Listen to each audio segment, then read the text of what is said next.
నూతనంగా ఏర్పాటు చేయనున్న మామిడి మార్కెట్ అభివృద్ధికి అన్ని విధాల సహాయ సహకారాలు అందిస్తానని, మొదటి విడత కింద 20 లక్షల రూపాయలు కేటాయిస్తున్నానని రాష్ట్ర పర్యావరణ, అటవీ మరియు దేవాదాయ శాఖ మంత్రి కొండా సురేఖ అన్నారు. వరంగల్ నగరంలోని ఎనుమామ్లలో నూతన మ్యాంగో మార్కెట్ను ప్రారంభించారు. తెలంగాణలోని అతిపెద్ద మ్యాంగో మార్కెట్ మనదేనని, ఇక్కడి నుండి భారతదేశంతో పాటు ఇతర దేశాలకు మామిడి ఎగుమతి అవుతుందని, మన ఉమ్మడి వరంగల్ జిల్లాలోనే నాణ్యమైన మామిడి సాగు చేస్తున్నారని, ప్రతి ఒక్క వ్యాపారి సమన్వయం పాటించి మార్కెట్ను అభివృద్ధి చెందే విధంగా ప్రయత్నం చేయాలని, మార్కెట్కు కావలసిన మౌలిక వసతులు స్థానిక శాసనసభ్యులు నాగరాజు, జిల్లా మంత్రి అయిన తాను ముఖ్యమంత్రి దృష్టికి తీసుకువెళ్లి సమస్యలు పరిష్కరిస్తామని, ముఖ్యంగా వ్యాపారులు, మామిడి రైతులకు మంచి ధరలు వచ్చే విధంగా కృషి చేయాలని సురేఖ అన్నారు. నేను గతంలో ఎమ్మెల్యేగా ఉన్నప్పుడు మరి ప్రతిరోజు కూడా వాళ్ళ పాపం అడుగుతూ ఉండేది. అయినా కూడా మేము అంటే కొంచెం దూరంగా ఉంటే సిటీలో ట్రాఫిక్ ప్రాబ్లం అది ఇది ఉండదు, ఫ్రీగా ఉంటుంది అనేటువంటి ఉద్దేశంతో అక్కడ మేము అలాట్ చేస్తే కానీ వాళ్ళు అక్కడ దాకా పోము అనేటువంటి మాట చెప్పారు. ఏది ఏమైనా కూడా ఈరోజు ఈ ముసలమ్మ కుంటలో ఇంత మంచి స్థలం దొరకడం నిజంగా మీ అదృష్టంగా భావిస్తూ ఉన్నాను. మరి తెలంగాణ ప్రభుత్వం కూడా మన వ్యవసాయ శాఖ మంత్రులు కూడా దీనికి తుమ్మల నాగేశ్వరరావు గారు సహకరించడం, అదేవిధంగా స్థానిక ఎమ్మెల్యే గారు కూడా చొరవ తీసుకోవడం, మరి రవీందర్ అన్న కూడా మరి మీ మీద మరి ఏదైతే సమస్యలు ఉన్నాయో వాటి మీద కూడా వారు స్పందిస్తూ వచ్చినప్పుడల్లా మీ సమస్యలను ప్రభుత్వం దృష్టికి తీసుకొస్తూ అందరి సమస్యలను కూడా పరిష్కరించే దిశగా ఒక పెద్ద మనిషిగా ఆయన కూడా ఇన్వాల్వ్ అవ్వడం, ఇవన్నీ కలిసి ఈరోజు ఈ మార్కెట్ మీ చేతికి రావడం జరిగింది.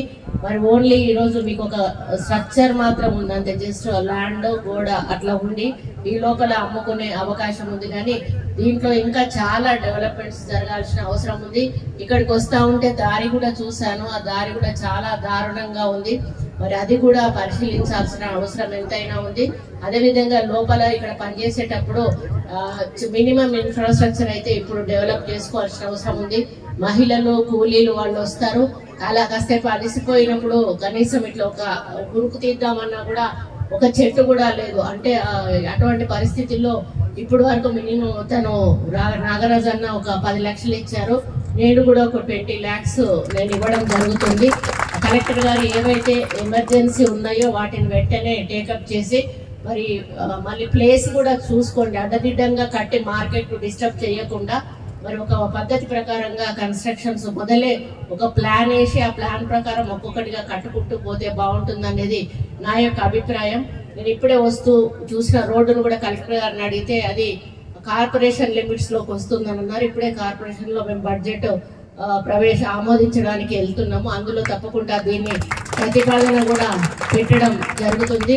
మరి అదేవిధంగా మన దగ్గర చాలా పెద్ద ఎత్తున మామిడి పంట, ఇంకా కొన్ని పంటలు పండుతాయి.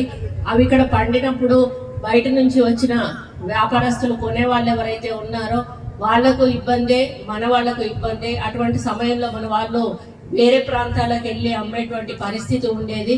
దానివల్ల వీళ్ళకి ట్రాన్స్పోర్టేషన్ ఛార్జెస్ వేస్ట్ అవుతాయి.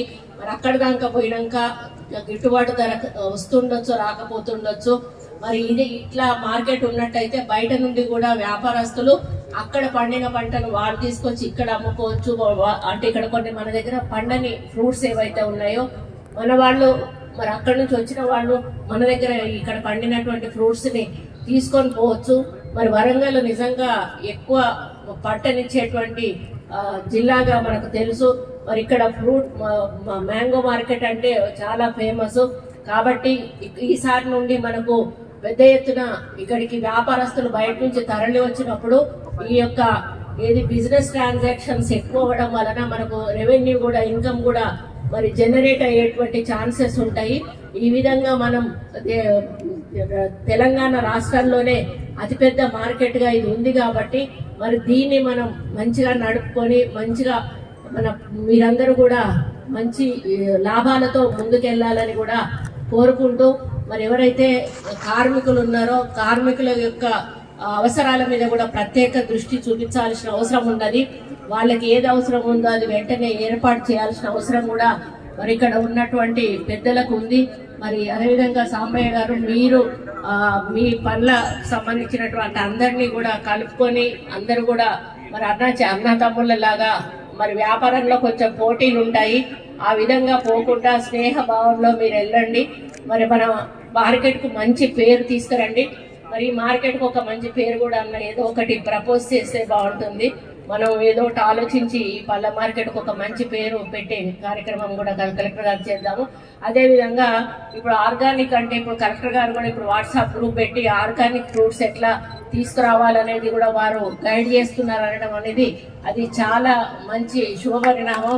ఎందుకంటే మనం కరోనా వచ్చిన తర్వాత అసలు ఎవరేమవుతున్నామో తెలియట్లేదు.